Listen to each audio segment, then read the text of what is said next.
Dear students, in this unit, we are going to discuss the topic entitled Marlowe's Edward II, History and the Making of Drama. In this unit, students will learn about Renaissance history plays, introduction to Renaissance history plays, aims of Renaissance history plays, and the factors that contributed to the growth of history plays with Renaissance. And here we shall also discuss how Christopher Marlowe contributed to this genre with particular reference to the play Edward II. And we shall also discuss the historical background of Edward II, Marlowe's sources and adaptation. And last but not the least, that how Marlowe treated the historical elements into the making of a moving tragedy. To start with, Edward II is classified as a historical drama, a genre notably associated with Shakespeare, with Richard III serving as a well-known example. Historical drama stands as one of the three primary genres in Western theatre, alongside tragedy and comedy. Traditionally, history plays are based on historical narratives of some importance, as is Edward II, which dramatizes the downfall of King Edward II of England, who reigned from 1307 to 1327. A history play is a genre of drama that focuses on historical narratives, often dramatizing the lives and events associated with historical figures or significant historical events.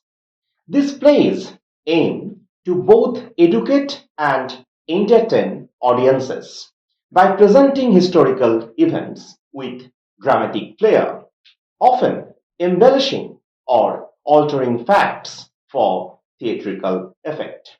Robert Greene, in his work Alphonsus of Aragon, could take a famous historical character from Bartholomew Fezio's History of Naples and place him in a mix of fictional battles and romantic scenarios without worrying about sticking to the historical facts. In contrast, when Shakespeare used Plutarch as a source, he adhered to it more closely than when he used Holinshed. It is incorrect to think that before the mid-17th century there was a significant focus on historical accuracy in England for its own sake. The goal of writing history was not to present past truths just for the sake of it, but to use history for educational purposes. Therefore, both non-dramatic and dramatic writers freely changed their material to better serve their teaching objectives. During the Elizabethan era, history plays became immensely popular, and this fascination can be attributed to several factors.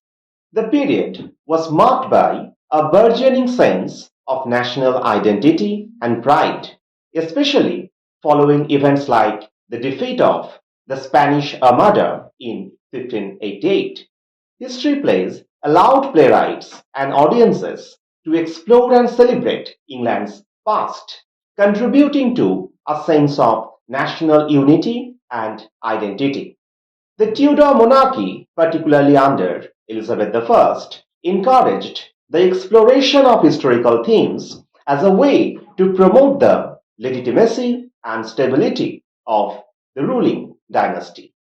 Plays that depicted historical events were often used to reflect on contemporary political issues and to comment on the nature of power and governance.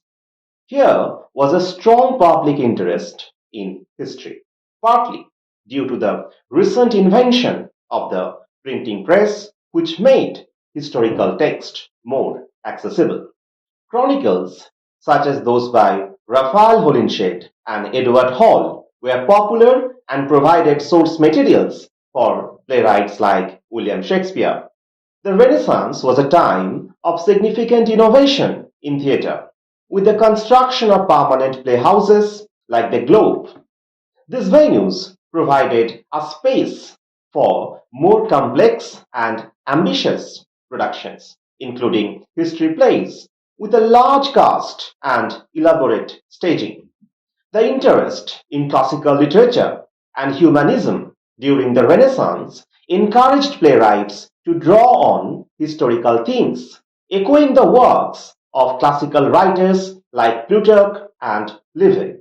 This influence helped shape the structure and themes of history plays. The critic Irving Rebner has outlined several objectives of Renaissance history plays. Firstly, Renaissance history plays often sought to celebrate and glorify England's past, highlighting its heroes and victories. This national pride helped to foster a sense of identity and unity among the English people.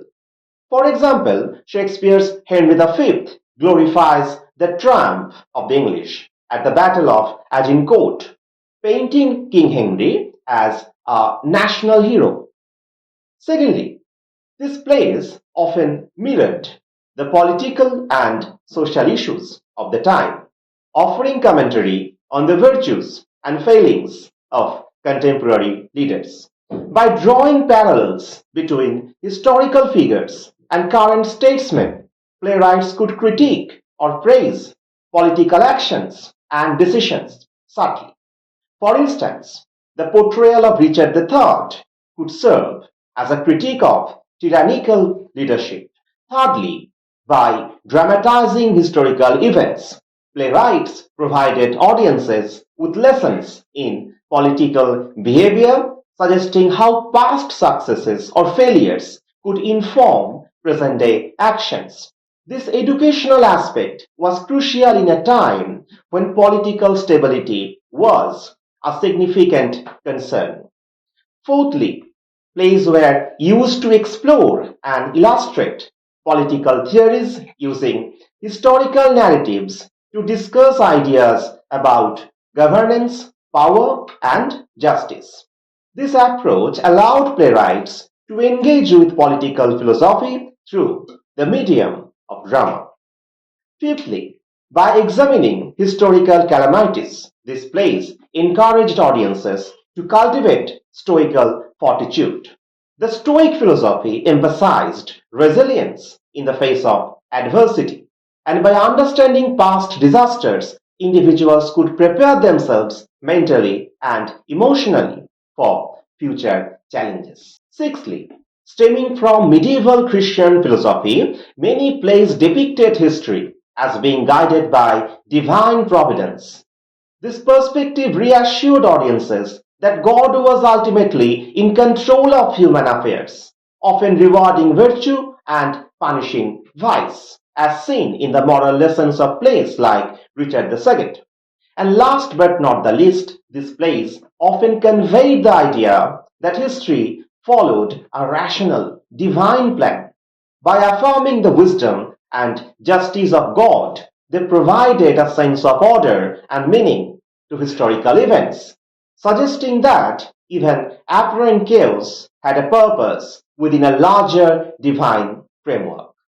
Now we shall discuss how Christopher Marlowe made a significant contribution to this genre. Marlowe, prominent figure of the English Renaissance, is renowned for his poetic prowess and dramatic contributions to Elizabethan theatre. His approach to history, as evidenced in his plays, reflects a blend of historical fact, dramatic embellishment, and thematic exploration, often giving the audience both entertainment and insight into the human condition. Marlowe's historical plays, notably Tamburlaine the Great, The Jew of Malta, Edward II, reveal his fascination with power and ambition.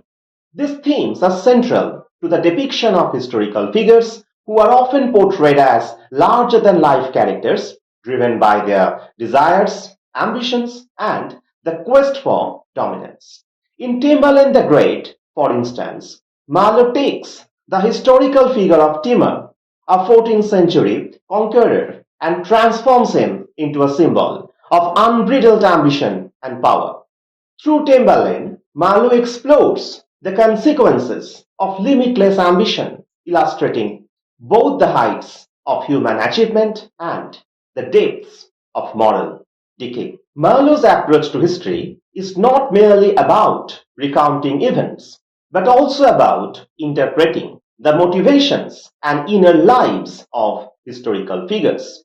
In Edward II, he delves into the personal and political struggles of King Edward II of England. The play focuses on King's favoritism towards his male companion Gaveston and the ensuing political turmoil. Marlowe uses this historical backdrop to examine themes of authority, legitimacy, and the personal versus the political. His depiction of Edward II is nuanced, presenting a monarch whose personal desires conflict with the public duties, ultimately leading to his downfall. So, this exploration of the personal dimensions of historical figures adds depth to Marlowe's historical narratives, making them resonate with contemporary audiences. Moreover, Marlowe's plays often reflect the socio-political context of his time. The Elizabethan era was marked by religious conflict, exploration, and the burgeoning power of the English state. For example, in the play The Jew of Malta, Marlowe addresses themes of religious intolerance and greed set against the backdrop of the Mediterranean trade wars. The character of Barabbas, a wealthy Jew, embodies the complexities of religious and ethnic tensions in a world driven by commerce and power. Through Barabbas's cunning and ruthless pursuit of wealth, Marlowe critiques the moral and religious hypocrisy of his society, highlighting the destructive nature of prejudice and avarice.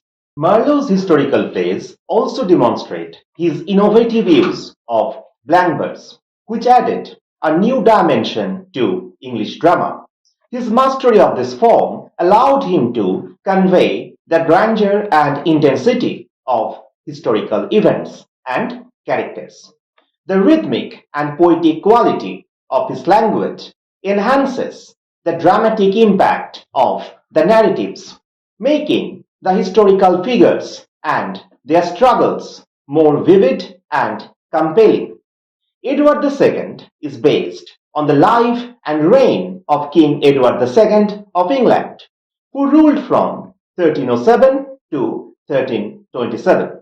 His reign was marked by political strife, military failures, and personal controversies, most notably his close relationships with Piers Gaveston and later Hugh Despenser, which many contemporaries viewed as inappropriate and damaging to his rule. So these relationships were central to Marlowe's play, which dramatizes the tensions between Edward and the nobles of England, who are outraged by the king's favoritism and perceived neglect of his royal duties. Edward II was the son of Edward I, who was an effective ruler, although he imposed significant demands on Wales, Scotland, and Ireland. Edward I started developing an administrative system capable of collecting taxes through a group known as the Commons, which worked alongside the Great Council, the king's advisors. The Commons consisted of locally elected representatives who were more inclined to gather necessary taxes for the king because they were loyal both to the monarchy and the local areas. So it would take around 500 years for this body to develop into the democratic institution we know today. Additionally, the Commons served as a channel for petitions seeking national laws, leading to an expanding collection of legislation that gradually reduced the influence of barons and other local landowners, paving the way for nationalism. The nobility's power was further weakened by laws that restricted the ability to raise armed forces solely to the king. Edward II, unlike other rulers, was known for being as self-indulgent as Marlowe's play suggests. He lost the trust of the nobles and was eventually imprisoned and possibly murdered by them. During his rule, he lost Normandy to France and suffered a significant defeat at Bannockburn, which led to Scotland gaining independence. His removal from power by his wife and her lover Mortimer was a first such event since William the Conqueror in 1066 and coincided with the democratic changes started by Edward I. This event showed that the monarchy was no longer considered as inviolable, seeking a precedent for assessing the king's moral suitability. Edward's reign began with promise, but quickly deteriorated due to his inability to manage the kingdom's affairs and his preference for the company of his favorites over the counsel of his barons. His relationship with Piers Gaveston, a nobleman of relatively modest means, was particularly scandalous. Gaveston was exiled multiple times by Edward's father, Edward I, and the English nobility due to his influence over the king and the perceived threat he posed to the established social order. Edward II was acknowledged by England's nobility on 20th July 1307 and he was crowned in March 1308 after marrying Isabella, who was the daughter of Philip IV of France, in January of that year. Accounts from the time of his reign indicate that one of his initial actions as king was to bring Gaveston back from exile and bestow upon him the earldom of Cornwall. The promotion of this relatively minor nobleman to a position closely linked to the crown worried Edward's other nobles. This concern intensified when Edward appointed Gaveston as regent of England while he travelled to France to marry Isabella.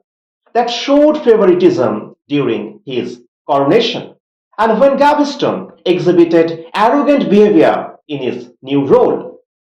In April 1308, Edward's nobles insisted that Gaveston be exiled. Edward agreed, but appointed Gaveston as his lieutenant in Ireland, a prestigious role that undermined the nobles' aims. After Edward called Gaveston back in 1309 and after another exile in 1311 with stricter conditions that led Gaveston to flee to Flanders, and Gaveston returned in early 1312. Around the time his wife Margaret was expected to give birth, and he was captured and executed in June 1312. The execution of Gaveston created a deep division between King Edward and his nobles, especially with his cousin Thomas, Earl of Lancaster, and Guy, Earl of Warwick, who were mainly responsible for capturing and executing Gaveston. So despite several uneasy attempts at making peace, the conflict between Edward and Lancaster worsened due to Edward's excessive favoritism toward Spencer and his son, both of whom were seen as too low-born to warrant such influence over the king. This behavior was often considered as arrogant and unacceptable. So the ongoing influence led to civil war in 1321. Initially, a group that was led by Humphrey de Bohun, Earl of Hertford, attacked Despenser's land in the Wales-bordered region, forcing the father and son into exile in July 1321. However, in January 1322, Edward revoked their exile, and after numerous failed reconciliation attempts, the conflict escalated. It culminated in the Battle of Boroughbridge on March 16, 1322, where de Bohun was killed and Lancaster captured. In a move that shocked contemporaries, Edward executed Lancaster and 27 other nobles. Although Edward had apparently gained control over his nobles, the remaining years of his reign were marked by widespread discontent at the Spencers' influence both at the court and in the Wales marches. So in March 1325, Edward sent his wife Isabella to France to negotiate with her brother King Charles IV over conflict in Gascony. In September, she was joined by their son, the 12-year-old Prince Edward. Isabella refused to return to the English court while the Despensers remained dominant. While in France, she developed alliances with Roger Mortimer of Wigmore and John, Count of Hainault. In September 1326, they invaded England. Edward fled with his favourites, initially to Lundy Island, then to Wales, but was captured in November 1326 and deposed in favour of his son. The Despenser and Edward's other favourites were executed. The deposed Edward was initially imprisoned at Kenilworth Castle, then moved to Berkeley in Gloucestershire, where he died in 21st September 1327. For such usage of historical materials, Christopher Marlowe drew upon Raphael Holinshed's Chronicles of England, Scotland, and Ireland when he wrote Edward II. Holinshed's account of Edward II's reign lacks chronological order, presenting events in a scattered manner. Marlowe recognizes this, and he actually rearranges this chaotic narrative into a cohesive story that highlights key events and relationships leading to Edward II's downfall. When modern scholars compare Marlowe's work with Holinshed's and other historical records of the period, they generally confirm that Marlowe's portrayal is accurate, albeit dramatized in depicting the events of Edward II's reign. Professor Ward and Dr. Wagner hold that Marlowe drew upon the material provided mainly by Fabian's Chronicle or Concordance of Histories. This was a chronicle history from the beginning of the world to the reign of King Henry VIII. Instances of close likeness, if not in details, between the chronicle and the passages in the play are frequent. In Act 2, Scene 2, Marlowe presents a short ballad which is found almost word for word in Fabian. Marlowe is sometimes more faithful to history than Fabian, particularly in respect of the small points of detail, and these details are provided by Holinshed. This great chronicle or history is a continuous narrative of English history based on previous authors, including Fabian, and presents events in much detail. It was published in 1577, and a second edition was issued in 1686 to 87. As we see in the play, Edward II makes Gaveston Lord High Chamberlain, Chief Secretary to the State, and to him Earl of Cornwall and King and Lord of Man. So while Fabian merely says that the king gave Gaveston the earldom of Cornwall and lordship of Wallingford, Holinshed mentions that the king awarded Gaveston highest favour, creating him Earl of Cornwall and Lord of Man, his principal secretary and Lord Chamberlain of the realm. The Bishop of Coventry that is presented by Marlowe in Act 1 Scene 1 is Bishop of Chester in Fabian, but in Holinshed he is Bishop of Coventry and Lichfield, although the margin note is the Bishop of Coventry is committed to prison. Marlowe also consulted Stowe for the episode where Edward is shaved with puddle water and consulted Fabian for the jig about England's disgrace at Bannockburn as quoted by the Earl of Lancaster. This indicates that Marlowe had studied accounts from various sources about a dynamic period in English history. The range of events and conflicts in these sources was vast. Marlowe approached this wealth of material with a clear understanding of his goals and perhaps a more refined dramatic skill than previously seen in history plays. He carefully selected only the elements necessary for a cohesive tragedy. He excluded most of Edward's complex interactions with the barons and his wars in France and Scotland, including the significant defeat at Bannockburn.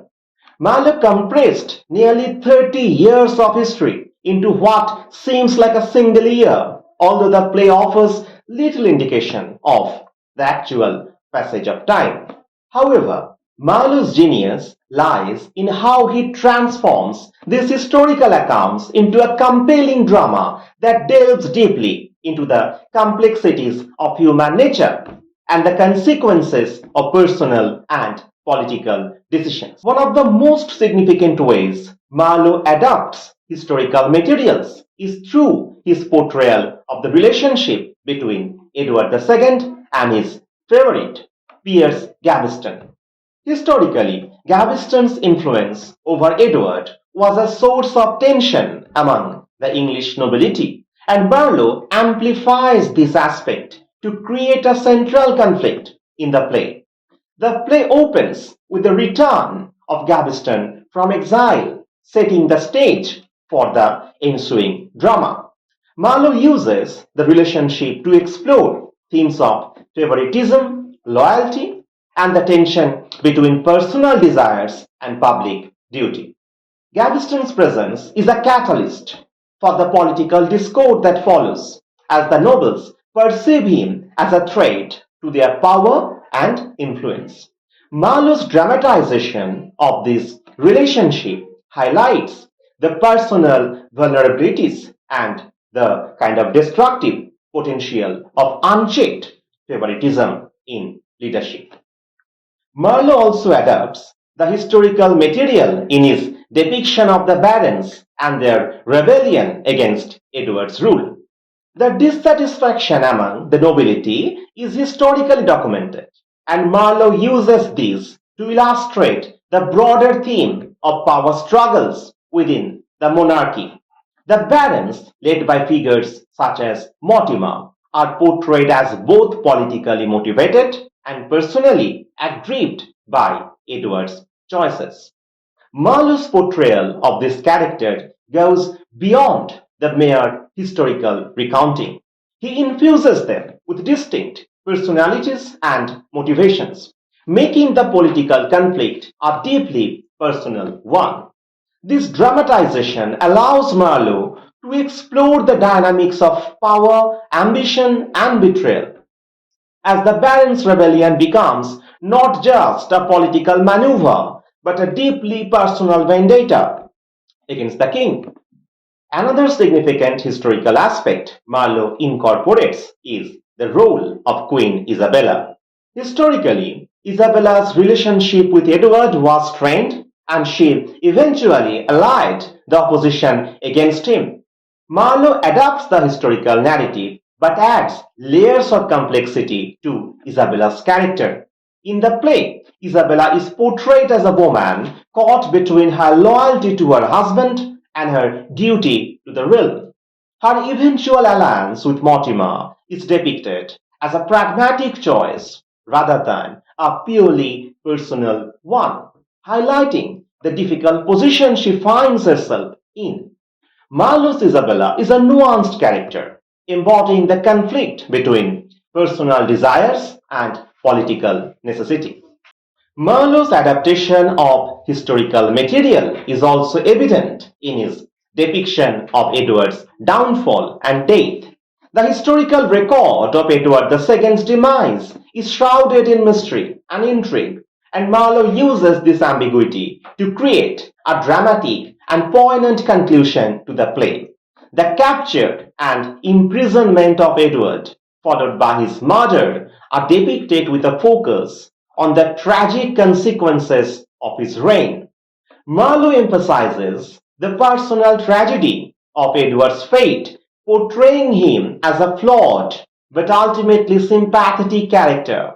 This dramatization serves to underscore the play's exploration of themes such as the abuse of power and the human cost of political ambition.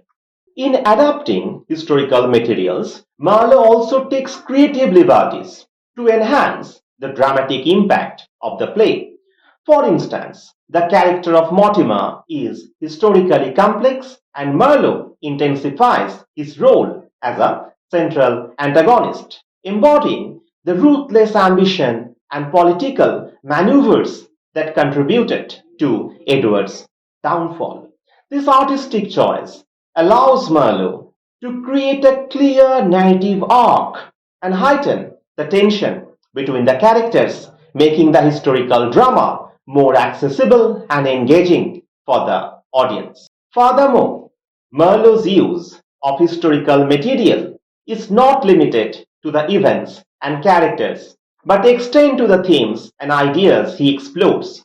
The play delves into the nature of kingship, the responsibilities of power, and the consequences of personal failings. These themes are timeless and resonate beyond the historical context of Edward II's reign, reflecting Marlowe's ability to use history as a lens through which to examine broader human experiences. The critic Irving Rebner discusses Christopher Marlowe's play as a significant work within the Tudor history play genre, arguing that it both serves the dramatic and historical purposes by reflecting on the political theory relevant to its time.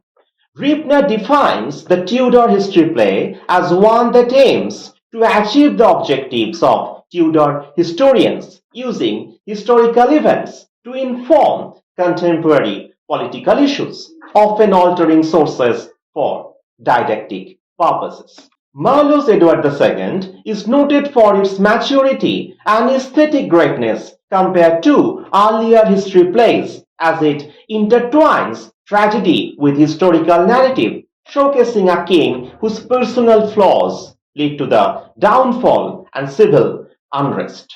The play spans a significant historical period, from Edward II's accession in 1307 to Roger Mortimer's execution in 1330, and Marlowe selectively condenses events to create a cohesive tragedy, demonstrating a keen dramatic skill. Rebner highlights that Marlowe's portrayal of Edward II reflects a shift from the classical stature as seen in the play Tamburlaine, allowing for character development under the pressures of historical events. The tragedy of Edward is marked by a stoic acceptance of fate, contrasting with the earlier play's optimistic view of human potential. Furthermore, the play critiques the Machiavellian ideal by illustrating that both public and private virtues are essential for effective rulership, as seen in the parallel between Edward and Mortimer. Marlowe's Edward II effectively uses historical events to illustrate political doctrine relevant to the Elizabethan era by intertwining tragedy with political commentary. The play reflects on the qualities that can lead a king to ruin, emphasizing the importance of prudent governance and the relationship between a monarch and his nobles. Marlowe critiques Edward's failure to choose wise counsellors. Moreover, Marlowe's portrayal of Edward's downfall serves as a warning about the dangers of absolute rule without justice, as he highlights that a king must be aware of the political forces at play, both noble and common. The play also addresses the tension between kingship and nobility, suggesting that a ruler's legitimacy is not solely derived from birth, but from his ability to maintain power and govern effectively. Marlowe's play, written in the late 16th century, reflects the Elizabethan fascination with history and the dramatic potential of political intrigue and personal relationships. The play explores themes of power, loyalty, and the consequences of personal desires conflicting with public responsibilities. Marlowe's portrayal of Edward emphasizes his vulnerable self and humanity while also critiquing his failures as a ruler. The historical context of Marlowe's own time also influenced Edward II. The late 16th century was a period of significant political and religious tensions in England.